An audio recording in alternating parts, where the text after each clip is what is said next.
जय माँ पीताम्बरा, जय माँ बगला मुखी। भैया, मैं आज आपको ऐसे प्रयोग बताने वाला हूँ। माँ, आप समझ ही गए होंगे कि आज का जो विषय है माँ पीताम्बरा भगवती बगला मुखी के ऊपर है। तो मैं आपको बताता हूँ कि बगला मुखी माँ के मंत्र की सिद्धि कैसे प्राप्त, क्या करना चाहिए। माँ की बगला मुखी की सिद्धि नहीं, बगला मुखी मंत्र की सिद्धि के विषय में बता रहा हूँ। माँ को कौन सिद्ध कर सकता है ना। माँ को कोई भी नहीं सिद्ध करता, इस ब्रह्मांड में कोई नहीं पैदा हुआ जो माँ को सिद्ध कर ले। हाँ, माँ के प्रेम को प्राप्त किया जा सकता है, क्योंकि अगर आप माँ को शक्ति समझ के सिद्ध करेंगे तो अच्छे अच्छों के छक्के छुड़ा देती है। वो महाशक्ति है, महाविद्या है भैया, है ना। तो आज मैं बताता हूँ माँ बगला मुखी के मंत्र की सिद्धि आपको कैसे प्राप्त होगी। पहले तो आप 1 लाख की संख्या में जप करें, फिर दशांश हवन करना पड़ेगा। तो माँ को चंपा के पुष्पों से 10,000 आहुति जब आप देंगे तब जाके आपका दशांश हवन होगा।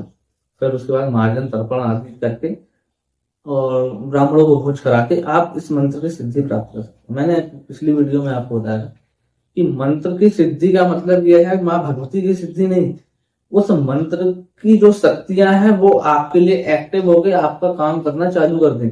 यही है मंत्र की सिद्धि।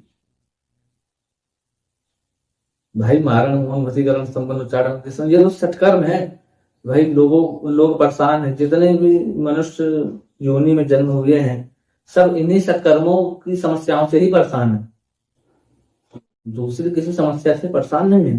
तो मैं आपको मंत्र सिद्धि का विधान तो बता दिया, अब मैं आपको माँ भगवती का एक उपाय बताता हूँ।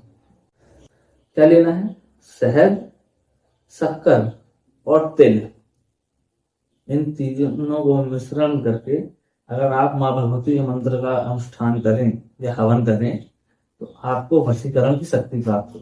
दूसरा प्रयोग यह है, शहद, घी, शक्कर और नमक जो डेलिया वाला आता है, उस नमक को अगर आप लेके अगर आप आहुति करें तो आपको आकर्षण की शक्ति प्राप्त होगी।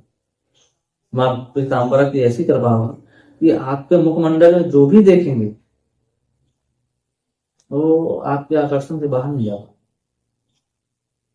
कोई भी हो, जो भी आपके चेहरे में देख लेगा वो आपके आकर्षण से बाहर कदापि नहीं जा सकता। और वैसे भी माँ तो स्तंभन की देवी है, पीताम्बरा जो स्तंभनी शक्ति है। प्रयोग लिख लीजिए। मैं किसी को भी ये नहीं बताऊंगा भाई किसी को नुकसान हो, छोटे छोटे प्रयोग भी है जिनको करने से अचूक उपाय है, क्योंकि ये महाविद्याओं के प्रयोग है और मैं नहीं चाहता हूं कि कोई किसी को किसी भारतीय से कष्ट पहुंचाए। ठीक है। तीसरा प्रयोग है हरताल, नमक और हल्दी से अगर आप होम करें आपके शत्रुओं का स्तंभन कर देगी माँ पीताम्बरा। क्या कर देगी? स्तंभन का मतलब क्या होता है? रोकना, आपके शत्रु आपके खिलाफ साजिश न कर सकें, ये आपकी जीत है। किसी को मारना ये सही नहीं है, दूर होना ये सही है। अगर लगता है कि कोई आपके साथ गलत कर रहा है तो आप उससे दूर हो जाइए। और फिर भी अगर समझ में नहीं आता है तो इन छोटे छोटे उपायों को समझ लीजिए। और माँ पीताम्बरा के तो बहुत से अनेक बड़े बड़े ऐसे ऐसे प्रयोग हैं कि माँ पीताम्बरा की शरण में जो भी जाए उसका तो कल्याण निश्चित ही है। माँ पीताम्बरा के भक्तों के दुश्मन तो हो ही नहीं सकते, सामर्थ्य नहीं है किसी से कोई टक्कर ले ले। लड़ाई तो बहुत बड़ा विषय हो जाता है, किसी में क्षमता ही नहीं है कि उनसे शत्रुता रख सके। हाँ जी, पीठ पीछे तो अगर आपसे कोई कुछ गलत प्रलाप कर रहा है आपके पीठ पीछे, ये आपकी कमी नहीं, ये सामने वाली की कमी मानी जाएगी, है ना। तो माँ पीताम्बरा के भक्तों से भैया बहुत सावधान रहना, है ना, क्योंकि माँ स्तंभन की बहुत बड़ी शक्ति है ना। पीताम्बरा से बढ़कर कोई नहीं है संसार में, जगत में स्तंभन के लिए। मैं ये किसी देवी या किसी के इष्ट की निंदा नहीं कर रहा हूँ, मैं सबको एक ही मानता हूँ, है ना। कृपया मेरी बातों को अन्यथा ना ले, है ना, क्योंकि मैं एक बालक हूँ। परंतु मेरी जो शुरुआत हुई, मेरी कक्षा 8 से शुरुआत हुई और आज मैं 28 साल का हो गया हूँ।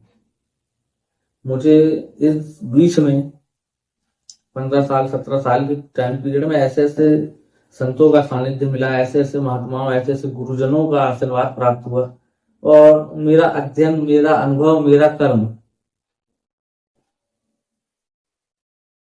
यही है जिसके कारण मैं आज आपके सामने, मैं आपको वीडियो में बता रहा हूँ। क्यों बता रहा हूँ? क्योंकि मुझे लगा कि लोगों तक सही जानकारी पहुंचे। लोग जो सिद्धियों के लिए भाग रहे हैं, यहाँ वहां भागते हैं, इतना पैसा खर्चा कर दी, कहीं किसी को कितना पैसा दे दी, कहीं कुछ दे दी, कहीं कुछ दे दी। मेरे भाइयों और बहनों, स्वयं कीजिए, इन्हें तो ब्राह्मणों से करवाइए। भगवान ने वाक्य बता दिया है, विप्रधेनु सुर संत हित लीन मनुज अवतार। विप्र ब्राह्मण, धेनु भक्तों के लिए, संतों के लिए, इनके लिए अवतार लेते हैं। चाहे माँ ही हो, चाहे भगवान ठाकुर जी हो, गोपाल जी हो, राम जी हो, है ना, सब एक हैं। जाकी रही भावना जैसी, प्रभु मूरत देखी तिन तैसी, है ना। तो आपकी भावना जैसी होगी, आपको वही मिलेगा। जय माँ पीताम्बर।